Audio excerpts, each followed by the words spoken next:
Hello guys, I am अर्पण गुर्जर। हम start कर रहे हैं हमारा लेक्चर नंबर 4। गाइस, हमने लेक्चर 3 में क्या देखा था? हमने पढ़े थे सिग्निफिकेंस ऑफ मैनेजमेंट प्रिंसिपल्स, है ना। मैनेजमेंट के जो प्रिंसिपल्स है उनका क्या इंपॉर्टेंस है, क्या सिग्निफिकेंस है ना, क्यों बनाए गए ये मैनेजमेंट के प्रिंसिपल्स। हमने ये लास्ट लेक्चर में ये टॉपिक को डिस्कस किया था। हम ये लेक्चर में ये टॉपिक को डिस्कस नहीं करेंगे बिकॉज ये हमारा डिलीटेड पोर्शन है, तो हम इस पर ज्यादा फोकस नहीं करेंगे। तो जिसने भी ये टॉपिक को नहीं पढ़ा है तो आप सबसे पहले लेक्चर 3 को देखिए। आपको लेक्चर 3 की लिंक डिस्क्रिप्शन में मिल जाएगी। ठीक है, तो आज के लेक्चर में हमें क्या पढ़ना है? थ्योरीज ऑफ मैनेजमेंट पढ़ना है एंड हेनरी फ्योल के 14 प्रिंसिपल्स को स्टार्ट करना है। फाइनली हम ये 14 प्रिंसिपल्स को स्टार्ट करने वाले हैं। हम हर एक लेक्चर में बात कर रहे थे कि हेनरी फ्योल ने मैनेजमेंट के 14 प्रिंसिपल्स दिए एंड एफडब्ल्यू टेलर ने साइंटिफिक प्रिंसिपल्स दिए मैनेजमेंट के। तो आज हम फाइनली ये 14 प्रिंसिपल्स को स्टार्ट कर रहे हैं। ठीक है, आज के लेक्चर को हम स्टार्ट करते हैं। सबसे पहले हम देखते हैं कि थ्योरीज ऑफ मैनेजमेंट, है ना। हमने देखा था कि मैनेजमेंट क्या होता है। मैनेजमेंट हर एक जगह लगता है, in each and every type of organisation, है ना। चाहे वो लार्ज स्केल हो या स्मॉल स्केल हो या प्रॉफिट ओरिएंटेड हो या नॉन प्रॉफिट ओरिएंटेड क्यों ना हो, हर एक जगह मैनेजमेंट लगता है ना। या इंडिविजुअली क्यों ना हो या कोई बिजनेस ऑर्गेनाइजेशन या नॉन बिजनेस ऑर्गेनाइजेशन क्यों ना हो, हर एक जगह क्या लगता है? मैनेजमेंट लगता है। क्या हम विदाउट मैनेजमेंट हमारी एक्टिविटीज को परफॉर्म कर पाएंगे? क्या नहीं। अगर हम मैनेजमेंट नहीं करते ना तो हम हमारी एक्टिविटीज को अच्छे से परफॉर्म नहीं कर पाएंगे। ठीक है, हम मैनेजमेंट क्यों करते हैं? बिकॉज हमने कुछ गोल्स को क्या करके रखा है? सेट करके रखा है। हमारे कुछ गोल्स है, वो गोल्स को अचीव करने के लिए मैनेजमेंट करना बहुत जरूरी है ना। हर एक को मैनेजमेंट करना बहुत जरूरी है। इसलिए हमने देखा था कि मैनेजमेंट क्या है, एक यूनिवर्सल कंसेप्ट है। हर एक जगह लगता है मैनेजमेंट, हर एक जगह। ठीक है, फिर हमने देखा था कि मैनेजमेंट करना है तो उसके लिए कुछ प्रिंसिपल्स बनाए गए, है ना। उसके लिए क्या बनाए गए? प्रिंसिपल्स बनाए गए जिसे अप्लाई करना पड़ता है। चाहे वो इंडिविजुअली हो चाहे वो बिजनेस ऑर्गेनाइजेशन हो, अगर जिसे अपने गोल्स को अचीव करना है तो हर एक को अपने गोल्स को अचीव करवाने के लिए प्रिंसिपल्स को क्या करना पड़ेगा? अप्लाई करना पड़ेगा। अगर हम प्रिंसिपल्स को अप्लाई करते हैं तब हम प्रॉपरली मैनेजमेंट कर पाएंगे, अच्छी तरह से मैनेजमेंट कर पाएंगे। अगर हम प्रिंसिपल्स को अप्लाई नहीं करेंगे ना तब हमें ट्रायल एंड एरर बेसिस पर काम करना पड़ेगा। हो सकता है कभी सही हो जाए, हो सकता है कभी गलत हो जाए, है ना। तो हमें ये प्रिंसिपल्स को अप्लाई करना पड़ता है। हमें क्या मिलेंगे? पॉजिटिव रिजल्ट्स मिलेंगे जिससे हमारा प्रॉपर मैनेजमेंट होगा, जिससे हम हमारे गोल्स को क्या कर पाएंगे? अचीव करवा पाएंगे। आए कि नहीं आए समझ में? इसलिए हर एक इंडिविजुअल या हर एक बिजनेस ऑर्गेनाइजेशन को ये प्रिंसिपल्स को अपना बेस बनाकर चलना पड़ता है ना। अपना बेस बनाकर चलना पड़ता है ये प्रिंसिपल्स को। हर एक ऑर्गेनाइजेशन में ये प्रिंसिपल्स लगता है। जब हम ये प्रिंसिपल्स को अप्लाई करेंगे ना तभी हम हमारे गोल्स को बहुत अच्छी तरह से अचीव करवा पाएंगे। ठीक है, एंड ये प्रिंसिपल्स, ये थ्योरीज कुछ लोगों ने दी है।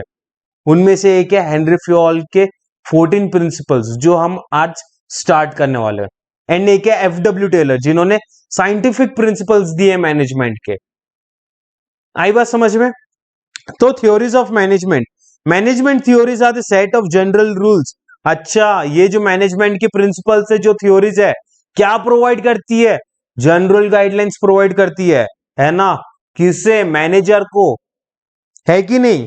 That guides the manager to manage the organisation. And ये प्रिंसिपल्स क्या गाइड करते हैं मैनेजर को?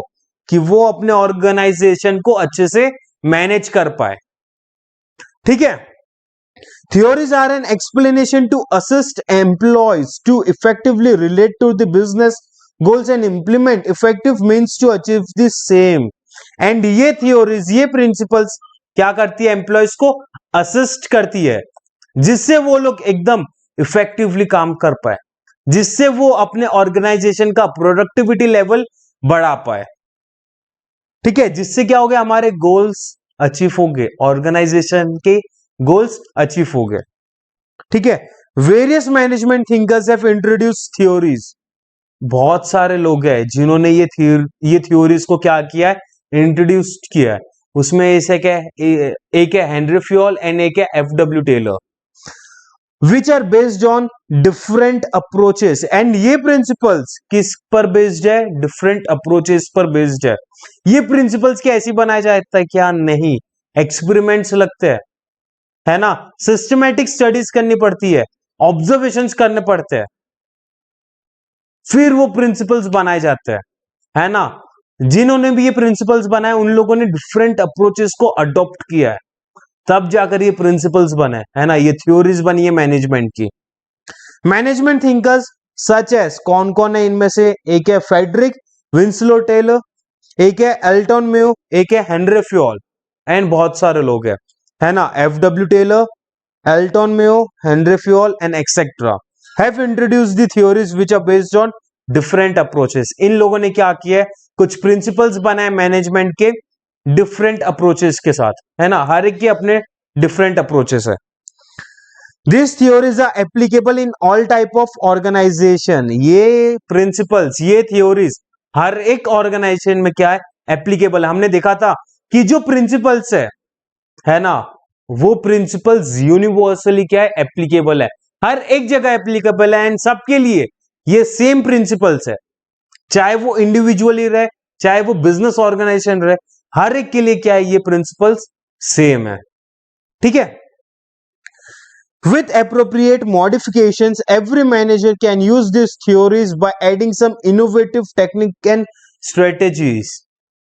ये प्रिंसिपल्स मैनेजर्स को क्या प्रोवाइड करवाते हैं, कुछ जनरल गाइडलाइंस प्रोवाइड करवाते हैं, है ना।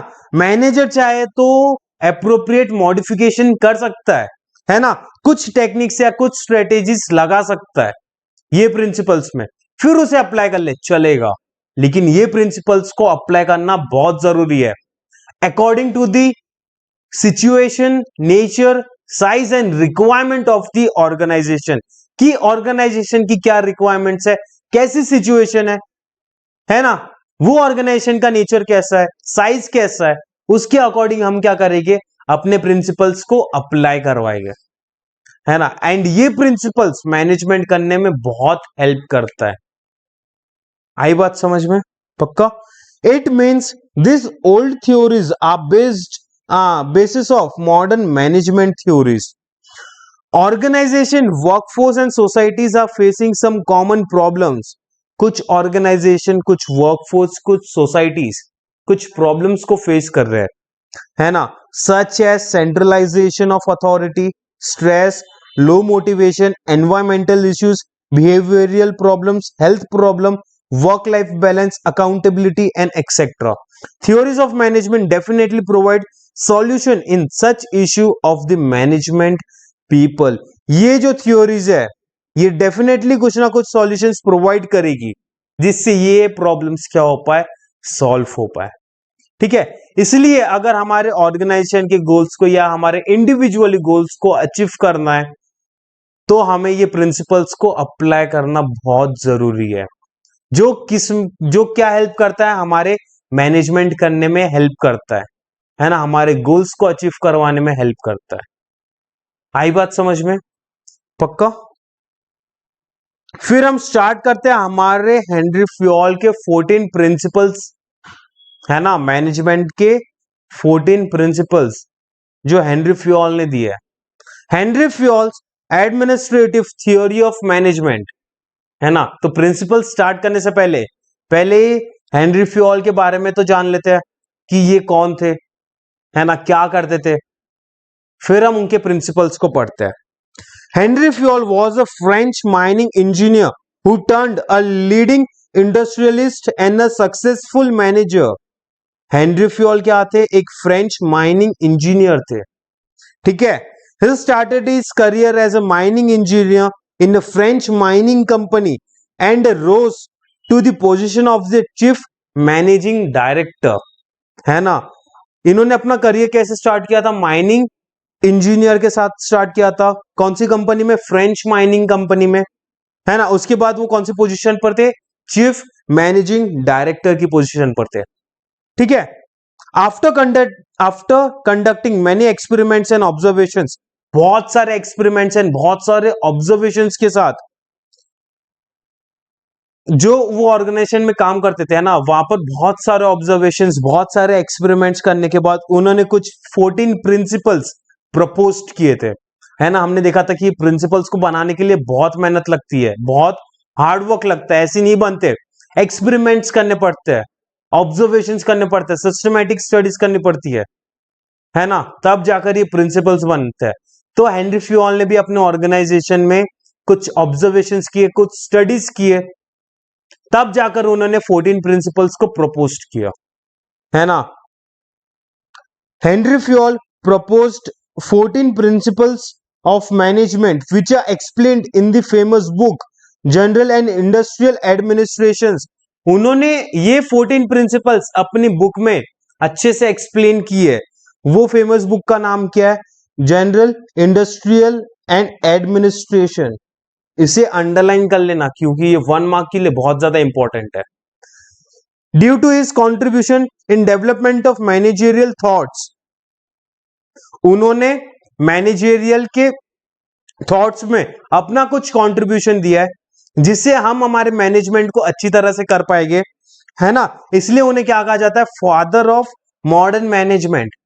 हेनरी फ्यूल को क्या कहा जाता है? Father of modern management. ठीक है।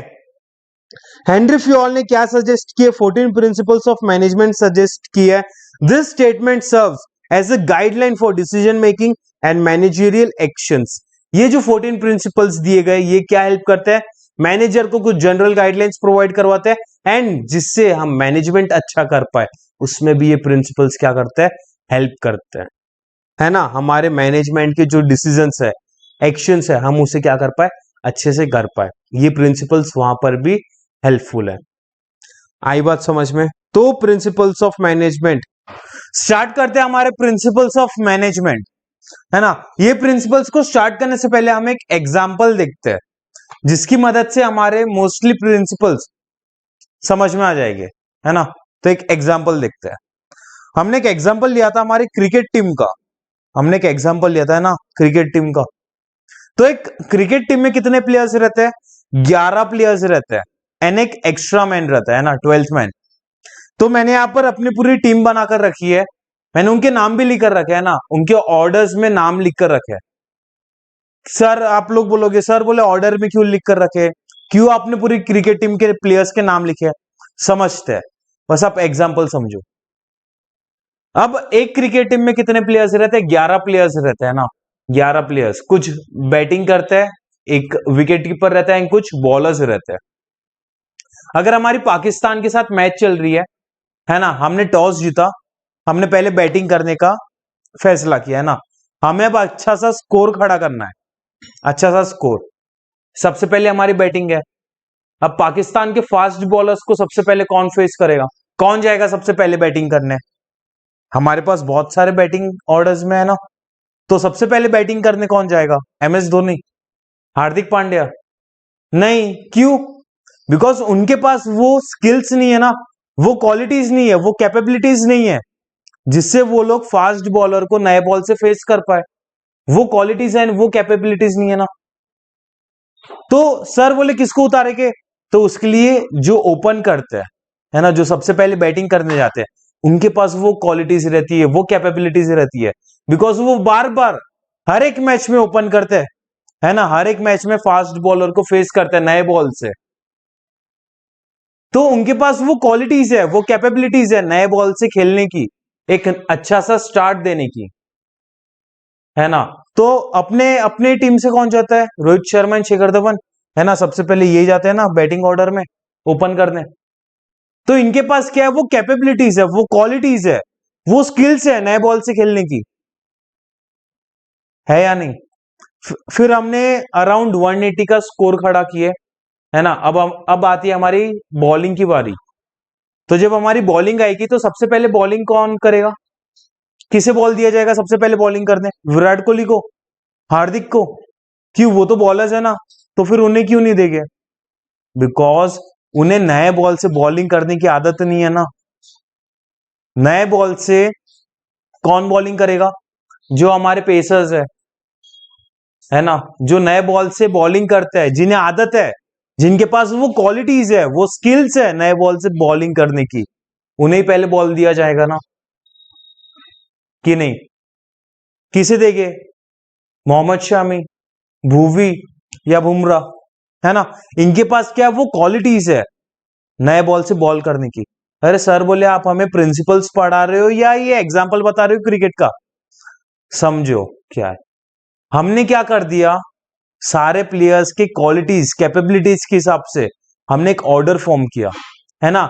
हमने उनको एक ऑर्डर दे दिया कि आप पहले बैटिंग करने जाना, आप बैट्समैन हो, आप ओपन करते हो तो आप सबसे पहले जाना, आप मिडिल ऑर्डर में अच्छा खेलते हो तो आप बीच में जाना, आप ऑलराउंडर हो तो थोड़ा सा लेट जाना, आप टेलेंडर्स हो तो सबसे बाद में जाना, अगर बॉलिंग कर रहे हो तो जो अच्छे बॉलर्स है सबसे पहले उनके हाथ में बॉल पकड़ाओ।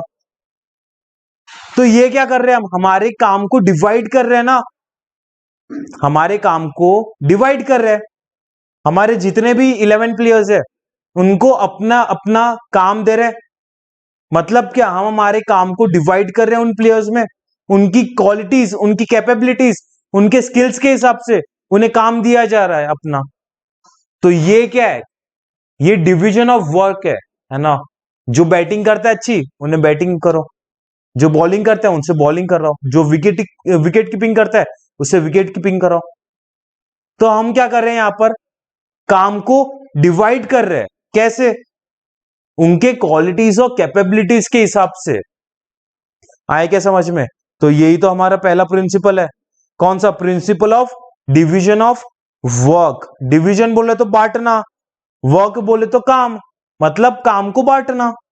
अब एक ऑर्गेनाइजेशन में कितने सारे काम रहते हैं, कितने सारे काम, तो क्या अकेला ही बंदा वो सारे काम को संभालता है क्या? नहीं। हमने मैनेजमेंट की एक प्रोसेस को देखे थे, मैनेजमेंट की एक डेफिनेशन देखे थे। Management is the process of getting things done from others. तो जो ऑर्गेनाइजेशन में जो मैनेजर है वही पूरा काम करेगा क्या? वही पूरा मैनेजमेंट करेगा क्या? मैनेजमेंट के साथ साथ वही पूरा काम करेगा? नहीं रे, वो मैनेजमेंट तो करेगा लेकिन वो वही थोड़ी पूरा काम करेगा। वो काम को क्या करेगा? डिवाइड कर देगा, है ना?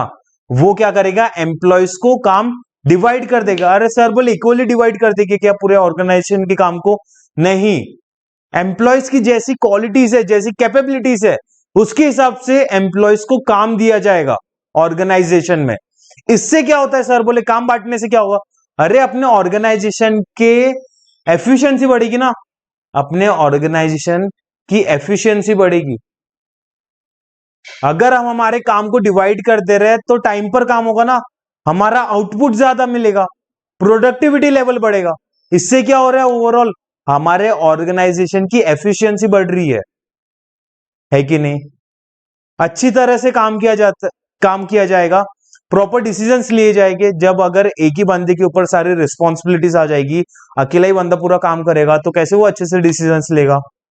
इसलिए क्या कर रहा जाता है ऑर्गेनाइजेशन में, अपने हर एक एम्प्लॉयज को उनकी क्वालिटीज और उनकी कैपेबिलिटीज के हिसाब से उन्हें काम दिया जाता है, काम का बंटवारा किया जाता है। अगर कोई एम्प्लॉय अकाउंटिंग में अच्छा है तो उसे अकाउंटिंग का दे दो, जो जो इंसान टैक्स में अच्छा है तो उन्हें टैक्सेशन का दे दो, है ना? कि नहीं? आया समझ में? तो उनकी क्वालिटीज एंड कैपेबिलिटीज के हिसाब से, उनके क्वालिफिकेशंस के हिसाब से उन्हें क्या दी जाती है? काम दिया जाता है। तो इसे ही क्या कहते हैं? डिवीजन ऑफ वर्क, है ना? According to this principle the work is divided into different kinds such as technical, financial, commercial, securities, operations, accounting and managerial. It is assigned to employees as per the qualities and capabilities. उन्हें काम कैसे दिया जाता है? As per the qualities and capabilities and उनके qualifications के हिसाब से दिया जाता है काम। It helps in improving efficiency and expertise of employees. हम उन्हें काम प्रोवाइड करेंगे, अरे तो वो फील्ड में एम्प्लॉयज एक्सपर्ट बनेंगे ना, कि नहीं? उनकी एफिशिएंसी बढ़ेगी ना, जितना ज्यादा काम करेंगे उनकी एफिशिएंसी लेवल बढ़ेगी ना। अगर बात कर लो विराट कोहली की, तो विराट कोहली जब नेट प्रैक्टिस करता है तो सिर्फ वो सारे शॉट्स खेलता है ना, लेकिन उसका मेन शॉट कौन सा है? Cover drive. बिकॉज उसकी वो क्या करता है, बहुत ज्यादा प्रैक्टिस करता है, उसका कवर पॉइंट बहुत ज्यादा स्ट्रांग है। क्या? अरे तो उससे सिर्फ बैटिंग कराई जाती है ना, उससे बॉलिंग करवाते हैं कभी? देखना आपने कि विराट कोहली से कभी बॉलिंग करवाई? नहीं, सिर्फ बैटिंग करवाते हैं, बैटिंग प्रैक्टिस ही करवाते हैं।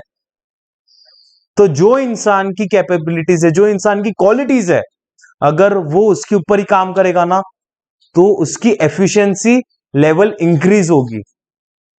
अगर वो अच्छा खेलेगा विराट कोहली, तो अल्टीमेटली अपनी इंडियन टीम ही जीतना है ना। उससे क्या होता है, अपनी ऑर्गेनाइजेशन के प्रोडक्टिविटी लेवल बढ़ेगी, अपनी ऑर्गेनाइजेशन की एफिशिएंसी लेवल बढ़ेगी। अगर कोई एम्प्लॉय वो फील्ड में अच्छा है, वो काम को बहुत अच्छी तरह से करता है, तो उसे वही काम दो, उसकी क्वालिटीज और उसकी कैपेबिलिटीज के हिसाब से काम दो, तो उसकी क्या होगी, एफिशिएंसी लेवल बढ़ेगी। अल्टीमेटली क्या हो रहा है, हमारे ऑर्गेनाइजेशन की एफिशिएंसी लेवल बढ़ रही है। आया समझ में? पक्का? It helps in improving efficiency and expertise of employees which ultimately turns into expected productivity level। तो जो एम्प्लॉयज को उनके कैपेबिलिटीज, उनके क्वालिफिकेशंस, उनके कैपेबिलिटीज के हिसाब से उन्हें काम दिया जाता है, तो क्या होता है, उनकी भी एफिशिएंसी लेवल बढ़ती है, साथ साथ में प्रोडक्टिविटी लेवल भी बढ़ती है। मतलब अपने ऑर्गेनाइजेशन की एफिशिएंसी लेवल भी क्या होती है, इंक्रीज होती है। पहला प्रिंसिपल आया क्या समझ में? ये बहुत ज्यादा इंपॉर्टेंट क्वेश्चन है, इसलिए मैं इतना टाइम दे रहा हूं। ये पूछे जाते हैं ये क्वेश्चंस पेपर में, है ना। 14 principles of management, Henry Fayol के, ये क्वेश्चन पूछा जाता है पेपर में। आया पहला प्रिंसिपल समझ में? पक्का? तो ये कौन सा था? Principal of division of work. फिर सेकंड प्रिंसिपल कौन सा है? सेकंड प्रिंसिपल है principle of authority and responsibility. Authority and responsibility, वापस से अपने एग्जांपल आते हैं। अच्छा, अपनी इंडियन क्रिकेट टीम में अपना कैप्टन कौन है? विराट कोहली, है ना, Virat Kohli. And vice captain कौन है? रोहित शर्मा।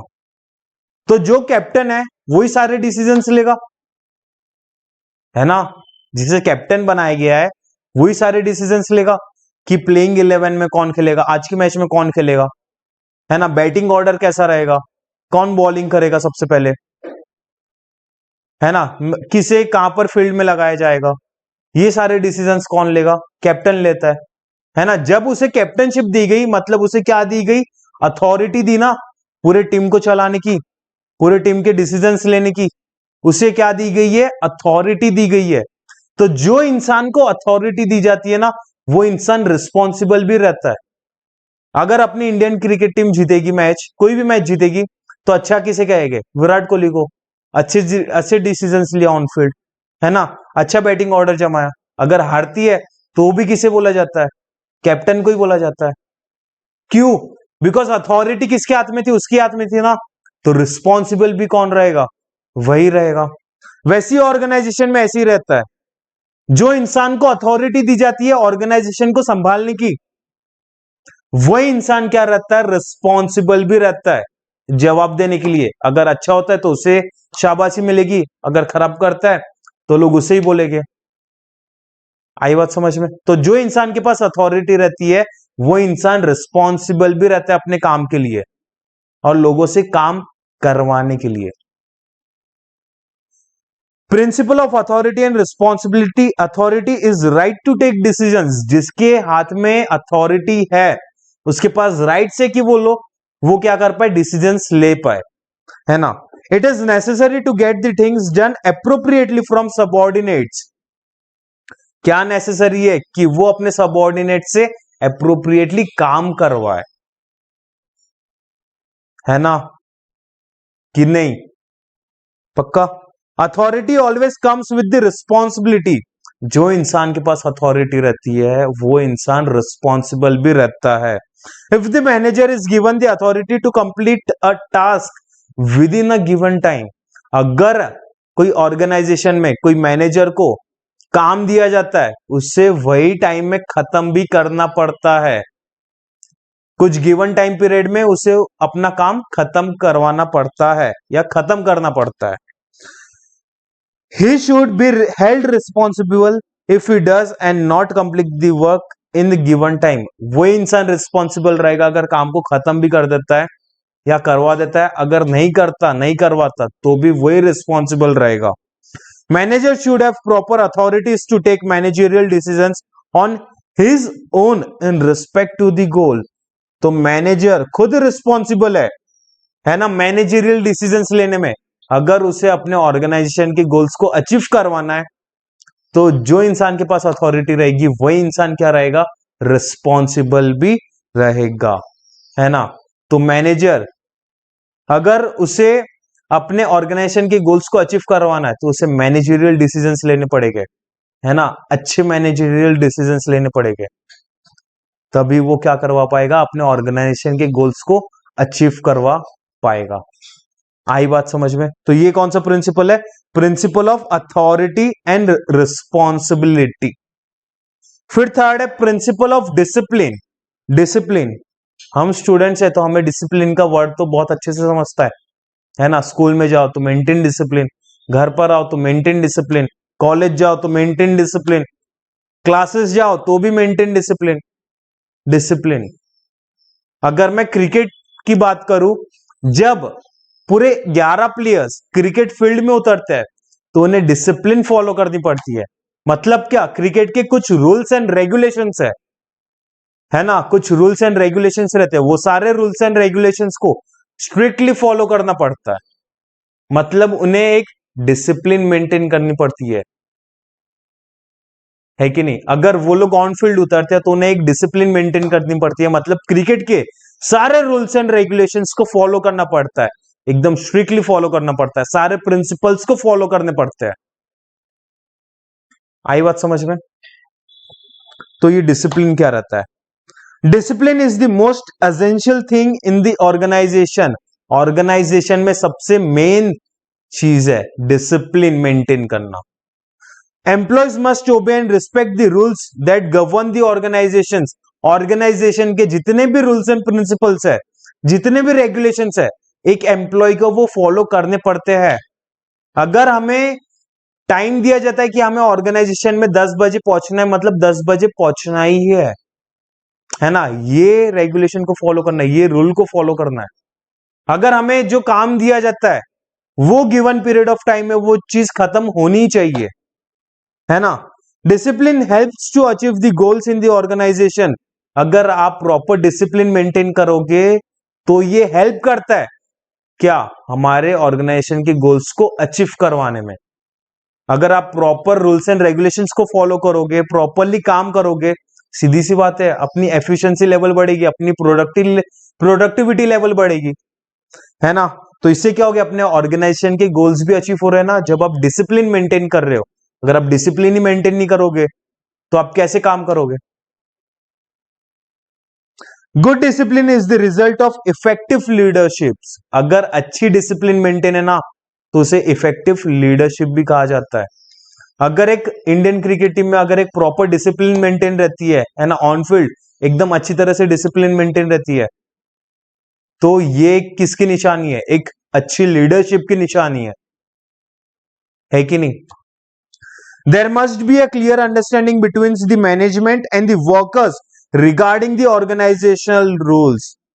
मतलब जो मैनेजमेंट है और जो एम्प्लॉयज है उनके बीच में एक क्लियर अंडरस्टैंडिंग होनी चाहिए कि ऑर्गेनाइजेशन के क्या रूल्स है, क्या रेगुलेशंस है, क्या प्रिंसिपल्स है, क्या रूल्स एंड रेगुलेशंस को फॉलो करने है कि नहीं. एक प्रॉपर अंडरस्टैंडिंग होनी चाहिए मैनेजमेंट के और एम्प्लॉयज के बीच में, ठीक है. Basic discipline should be observed at all levels of management. अब ये ऑल लेवल ऑफ मैनेजमेंट क्या रहता है, हमने लेवल्स ऑफ मैनेजमेंट देखे थे. कितने लेवल्स ऑफ मैनेजमेंट रहते हैं ऑर्गेनाइजेशन में, 3. कौन से, top level, middle level and bottom level. तो ये तीनों लेवल्स ऑफ मैनेजमेंट में डिसिप्लिन मेंटेन होनी चाहिए. जब अपना सुपीरियर डिसिप्लिन मेंटेन करेगा तभी तो उसके सबऑर्डिनेट्स डिसिप्लिन मेंटेन करेंगे. अगर बॉस ही डिसिप्लिन मेंटेन नहीं कर रहे तो क्या उनके एम्प्लॉयज डिसिप्लिन मेंटेन करेंगे, क्या नहीं. इसलिए हर एक लेवल्स ऑफ मैनेजमेंट में क्या होनी चाहिए, डिसिप्लिन होनी चाहिए। टॉप लेवल मैनेजमेंट के सबऑर्डिनेट्स कौन है, मिडिल लेवल मैनेजमेंट के, एंड मिडिल लेवल मैनेजमेंट के सबऑर्डिनेट्स कौन है, बॉटम लेवल के। तो ये तीनों लेवल्स ऑफ मैनेजमेंट में क्या होनी चाहिए, प्रॉपर डिसिप्लिन होनी चाहिए। ठीक है, आई बात समझ में कि नहीं? प्रॉपर डिसिप्लिन रहेगी तभी तो आप अच्छी तरह से कोऑर्डिनेट कर पाओगे हर एक लेवल्स ऑफ मैनेजमेंट के साथ, है ना? आए समझ में? थर्ड प्रिंसिपल आए समझ में? अच्छा, कौन से प्रिंसिपल्स पढ़े हमने अभी तक? Principal of division of work, principle of response authority and responsibility, and third principle of discipline. आया समझ में? फिर fourth, principle of unity of command, principal of unity of command. Command ये क्या रहता है? कमांड, ऑर्डर देना, ऑर्डर, है ना? अगर हमारे क्रिकेट टीम की बात करें तो ऑर्डर कौन देगा? विराट कोहली जो कैप्टन है ना? वही अपनी फील्ड सेट करेगा, वही अपना बैटिंग ऑर्डर सेट करेगा, है ना? सबसे पहले कौन जाएगा, बाद में कौन जाएगा, सबसे पहले कौन बॉलिंग डालेगा, है ना? वही सारे डायरेक्शंस बताएगा सबको, है ना? कमांड दे रहा है ना वो, कि कौन से प्लेयर को किधर लगाना। जब ऑन फील्ड, जब वो लोग ऑन फील्ड रहते हैं पूरे 11 प्लेयर्स, तो सारे प्लेयर्स कैप्टन के सामने दिखते हैं हर एक ओवर के बाद, कि अब हमें कहां लगना है, अब हमें किधर लगना है, कौन सी पोजीशन पर लगना है। तो विराट कोहली क्या कर रहा है, हर एक प्लेयर्स को क्या दे रहा है, कमांड दे रहा है ना? ऑर्डर दे रहा है। पढ़ते हैं, each member of organization should receive order from only one superior, मतलब जितने भी सबऑर्डिनेट्स है ना, अपने इंडियन टीम के जितने भी प्लेयर्स है, सबने सिर्फ एक ही प्लेयर, एक ही सुपीरियर का ऑर्डर रिसीव करना चाहिए, सिर्फ एक ही प्लेयर का ऑर्डर रिसीव करना चाहिए। अगर ये जो है, ये विराट कोहली है ना, ये कौन है, सारे अपने इंडियन टीम के प्लेयर्स है।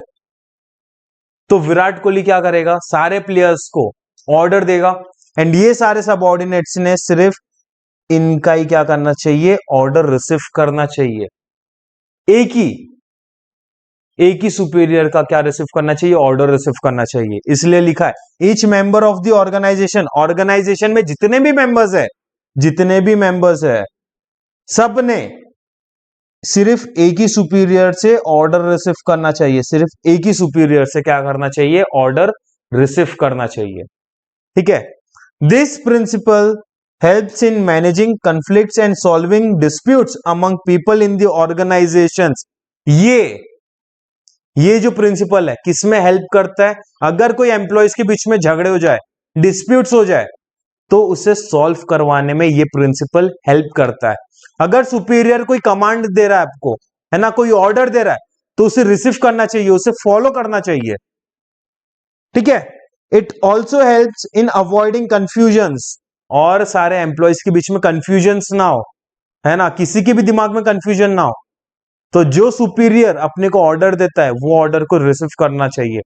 अगर मैं बात करूं, अपने टीम में दो, एक कैप्टन रहता है, एक वाइस कैप्टन रहता है ना, तो अगर कैप्टन कुछ और बोल रहा है एंड वाइस कैप्टन कुछ और बोल रहा है, तो हमने किसकी सुनने का, है ना, किसकी सुनने का? विराट कोहली बोल रहा है अरे यहां लग, रोहित शर्मा बोल रहा है अरे यहां लगो, तो अपन ने किसकी सुनने का? कंफ्यूजन क्रिएट हो जाएगा ना दिमाग में, कि एक प्लेयर बोल रहा है इधर लग, एक बोल रहा है इधर लग, किधर लगो? तो ये क्या क्रिएट करेगा, कंफ्यूजन क्रिएट करेगा। इसलिए ऑर्डर सिर्फ किसने देना चाहिए, एक ही इंसान ने देना चाहिए, जो सुपीरियर है कि नहीं? अगर दोनों ऑर्डर्स देंगे, ये भी ऑर्डर दे रहा है अपना और ये भी अपने ऑर्डर्स दे रहा है, तो क्या ये एम्प्लॉयज को समझ में आएगा क्या कि हमें किसकी बात सुननी है, किसके रास्ते पर चलना है? नहीं समझ में आएगा। इसलिए किसने सिर्फ ऑर्डर देना चाहिए, ओनली वन सुपीरियर, जिससे कंफ्यूजन नहीं होते। If an employee receive commands from more than one authority, अगर कोई एम्प्लॉय एक या एक से ज्यादा अथॉरिटी से वो लोग ऑर्डर्स रिसीव करते हैं, he will get confused and will not able to take decisions about whose order should be followed। तो उसे समझ में नहीं आएगा कि हम किसके ऑर्डर्स को फॉलो करें, किसके ऑर्डर्स को फॉलो ना करें, है ना? वो एकदम कंफ्यूज्ड हो जाएगा, बीच में फंस जाएगा कि किसके ऑर्डर्स को फॉलो करना, किसके ऑर्डर्स को नहीं फॉलो करना। ठीक है, इसलिए ऑर्डर्स किसने देने चाहिए? सिर्फ एक ही सुपीरियर अथॉरिटी ने देने चाहिए। This is wrong approach.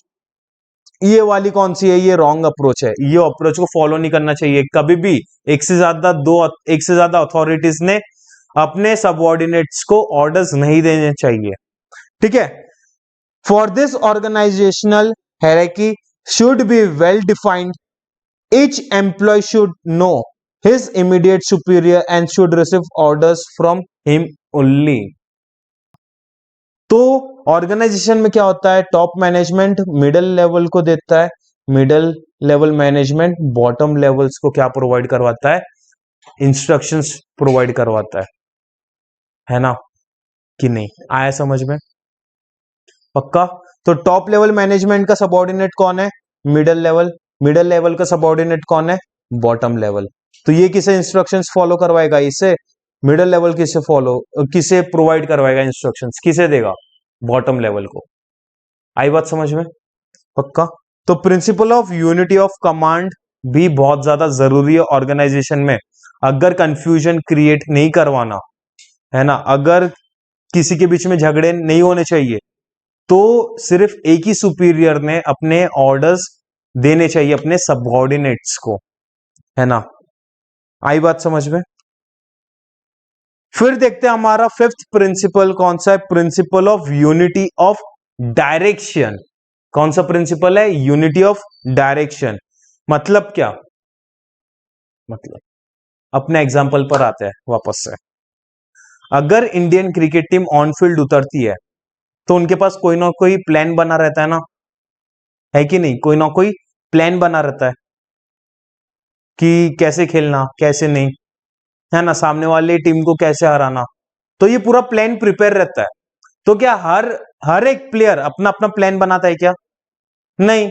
हर एक प्लेयर अगर अपना प्लान बनाएगा तो अपनी टीम कौन से डायरेक्शन पर जाएगी, है ना? अगर हमारे पास दो रास्ते हैं, हमें पता है कि एक गलत है एक सही है, तो हम कौन से रास्ते पर चलेंगे? सही रास्ते पर, क्योंकि हमें पता है ना, हमने प्लान बनाकर रखा है कि हमें ये प्लान के अकॉर्डिंग चलना है, तो ही तो हम हमारे सही रास्ते पर जा पाएंगे। तो जब भी वो लोग ऑन फील्ड उतरेंगे तो कितने प्लान्स को फॉलो करेंगे? अरे एक ही प्लान को जो उन लोगों ने बनाकर रखा है। तो सारे प्लेयर्स का एक ही प्लान होना चाहिए, जो वो लोग सिर्फ वही प्लान के हिसाब से चलेंगे, है ना? इसी कहते हैं डायरेक्शन। एक प्रॉपर डायरेक्शन में चलेंगे। हमने जो प्लान बनाकर रखा है बस वही प्लान को फॉलो करेंगे और कोई प्लान को फॉलो नहीं करेंगे, है ना? Principle of unity of direction. Principle states that there should be one head and one plan. एक ही प्लान होना चाहिए। अगर आप कोई भी काम करो अपने ऑर्गेनाइजेशन में, आप कुछ भी काम करो, हर एक मैनेजमेंट, हर एक लेवल्स ऑफ मैनेजमेंट का एक ही प्लान होना चाहिए। ये पूरा ऑर्गेनाइजेशन है ना? ये क्या? पूरा एक ऑर्गेनाइजेशन है। ये ऑर्गेनाइजेशन का एक ही प्लान होना चाहिए। ये ऑर्गेनाइजेशन का एक ही प्लान होना चाहिए, है ना? तो हर एक लेवल्स ऑफ मैनेजमेंट में कोई ना कोई मैनेजर होगा, है कि नहीं? ये मैनेजर्स क्या करेंगे? ये प्लान को फॉलो करेंगे, उसके अकॉर्डिंग, ये प्लान के अकॉर्डिंग क्या करेंगे? अपने लेवल्स ऑफ मैनेजमेंट में वो लोग काम करवाएंगे, है ना? यही लिखा है। Each group in the organization should have same objectives and the group should be directed by one manager using single plan. आया कि नहीं आया समझ में? पक्का? तो कितने प्रिंसिपल्स हमने पढ़े? 5 प्रिंसिपल्स। कौन से? पहला, principle of division of work. Second, principle of authority and responsibility. Third, principle of discipline. Fourth, principle of unity of command. Fifth, principle of direction. आई चीज समझ में? पक्का? सिर्फ एक ही डायरेक्शन में चलना है, सबका सेम ऑब्जेक्टिव होना चाहिए कि हमें हमारे गोल्स को अचीव करना है, तो सबने एक ही डायरेक्शन में चलना चाहिए। ठीक है? आई बात समझ में कि नहीं? सबका एक ही ऑब्जेक्टिव होना चाहिए। फिर चाहे आप खाना ऐसे खाओ या ऐसे खाओ, लेकिन खाना तो है कि नहीं? आई बात समझ में?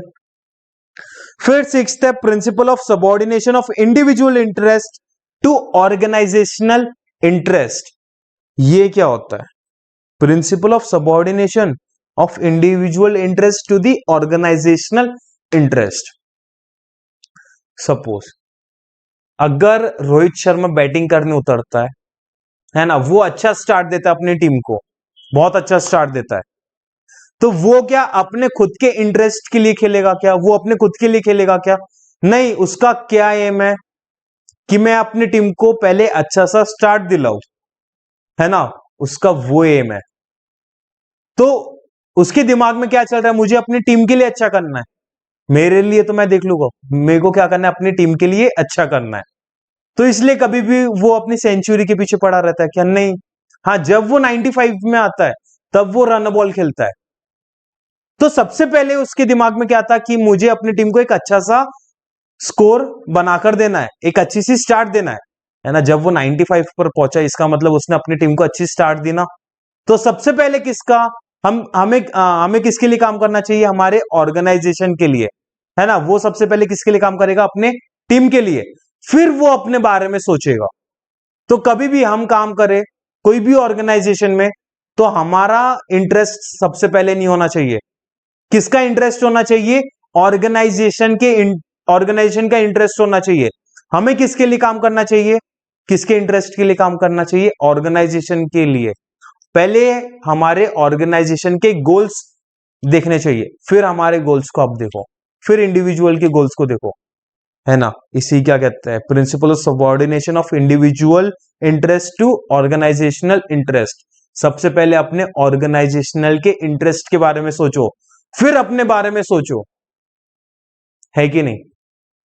According to this principle, the interest of an individual must be given less importance than the interest of the organization. तो हमेशा पहले ऑर्गेनाइजेशन के बारे में सोचो, फिर अपने बारे में सोचो, है ना कि नहीं? While taking decisions in the organization, the manager should always consider the interest of the whole group rather than the interest of the single employee. अगर ऑर्गेनाइजेशन में कोई मैनेजर काम कर रहा है तो उसने पहले ऑर्गेनाइजेशन के इंटरेस्ट के बारे में सोचना चाहिए, ना कि कोई इंडिविजुअल एम्प्लॉय के बारे में। आई बात समझ में?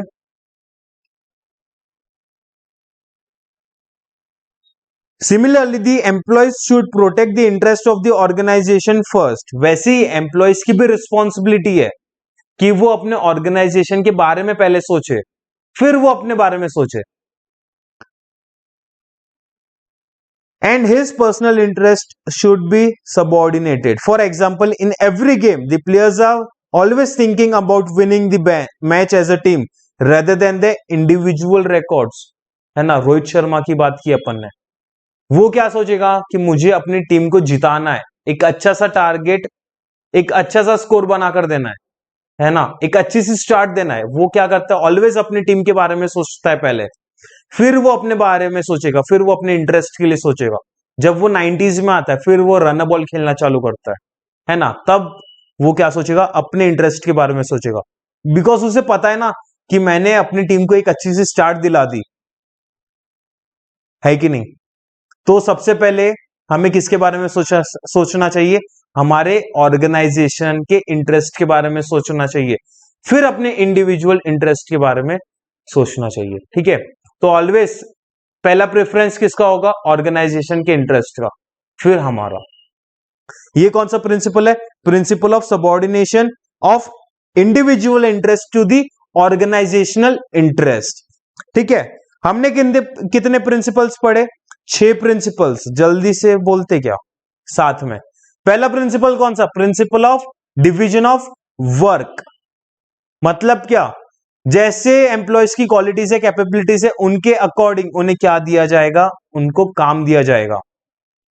Second principle, principle of authority and responsibility. जिसके पास अथॉरिटी है वो इंसान क्या रहेगा? रिस्पॉन्सिबल रहेगा।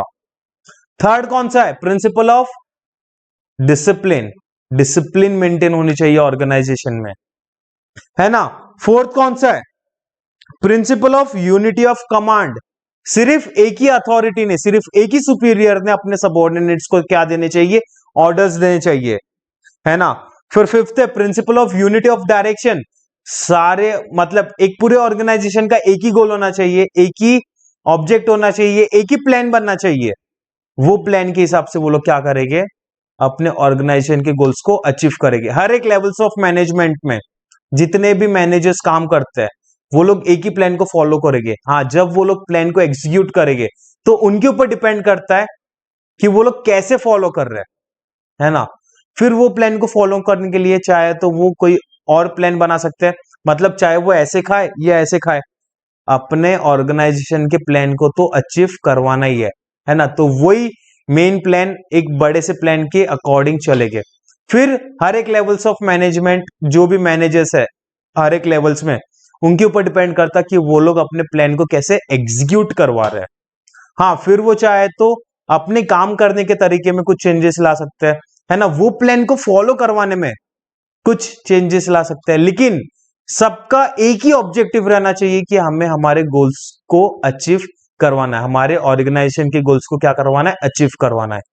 फिर सिक्स्थ है principle of subordination of individual interest to the organizational interest. सबसे पहले किसका इंटरेस्ट होना चाहिए, अपने ऑर्गेनाइजेशन का, फिर हमारे खुद के इंडिविजुअल्स का।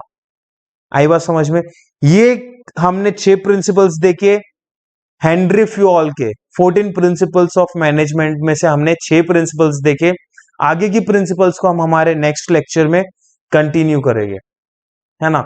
तो जो भी ये चैनल पर नए हैं, सब्सक्राइब कीजिए चैनल को, एंड वीडियो को लाइक कीजिए, शेयर कीजिए एंड कमेंट कीजिए, ठीक है। तो आज के लेक्चर को हम यही वाइंड अप करते हैं, नेक्स्ट लेक्चर में मिलेंगे हमारे आगे के प्रिंसिपल्स के साथ, ठीक है। Thank you, bye.